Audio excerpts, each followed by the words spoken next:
On the highest peak of Olympus, the king of the gods raises his hand, and the whole sky flinches. Below him, a small, trembling figure has just committed the one crime Zeus never forgives. The thunderbolt is already burning, and the sea below waits to swallow whatever falls from heaven. And then, for reasons the world has argued about ever since, the king of the gods lowers his hand. He does not strike, he does not speak, he simply turns away from the punishment. One power in this universe made Zeus afraid, and she never once lifted a weapon against him. To understand that moment, you have to go back before Olympus, before the sky itself. In the beginning, there is no earth, no sky, no light, and nothing at all with a name. There is only chaos, a yawning gulf that falls away forever and holds absolutely nothing. Out of that emptiness, two things separate themselves, the way breath separates from a sleeper.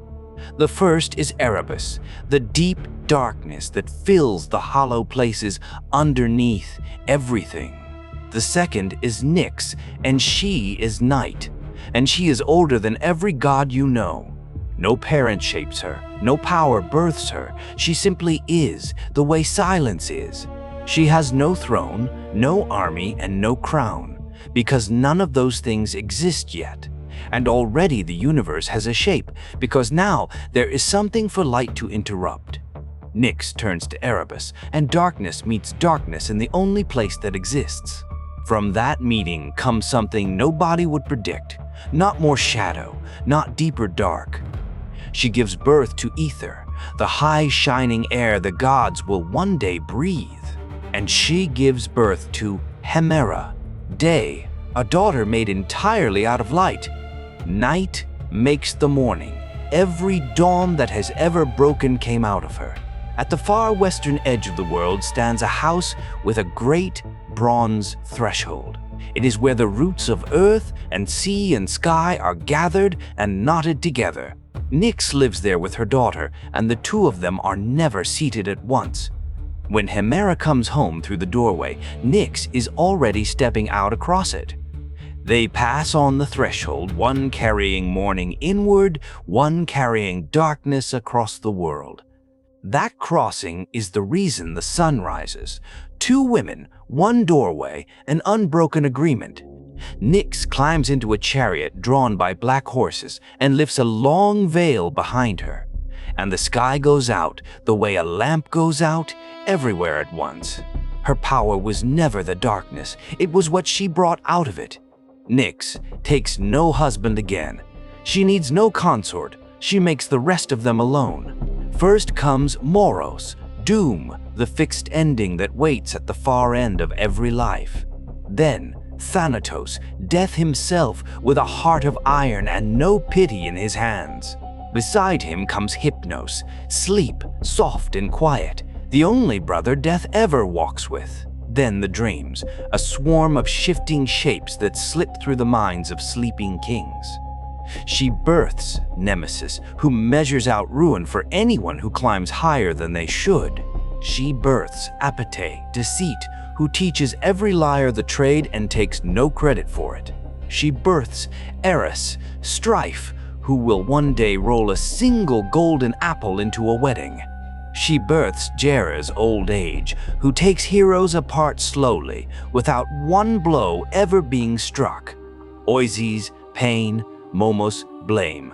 Philotes, tenderness, the entire range of what happens to living things. And the fates, three women with thread and shears who decide when every story ends. Look at that list again and notice what is missing from it. Nothing is missing. Death, sleep, dreams, fate, strife, retribution, old age. That is the whole machinery of existence. Zeus rules the world. But sleep still comes for him, fate still binds him, strife still visits his table. Every Olympian obeys those forces, and every one of those forces calls the same woman mother. She never needed to fight for power, she had already given birth to it. And once, exactly once, the king of the gods tested that.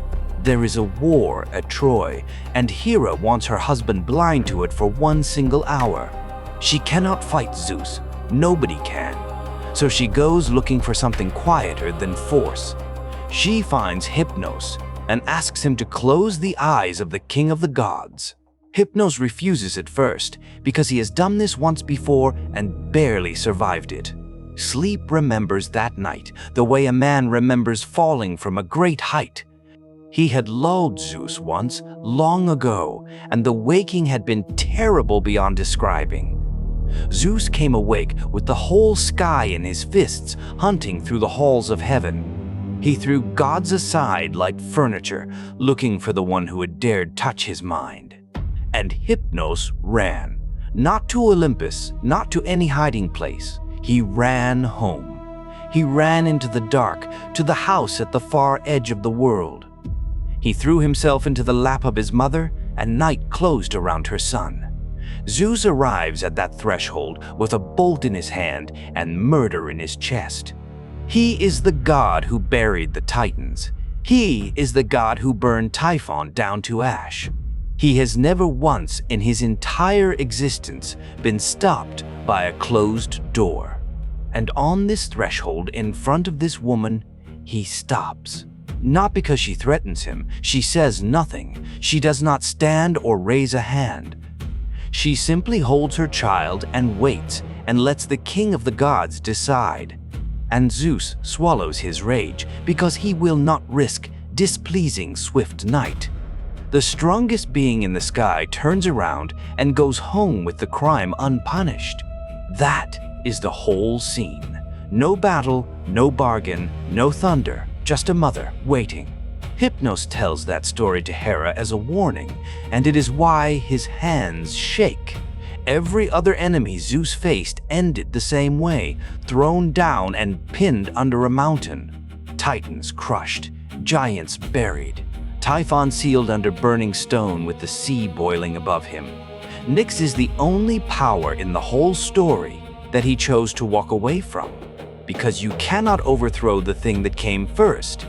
You can only arrive after it. And here is the strangest part of all. Almost nobody ever built her a temple. No great festivals, no priesthood, no crowded altars smoking with her name at midsummer. The goddess even Zeus deferred to received almost nothing from the people below. She did not need it.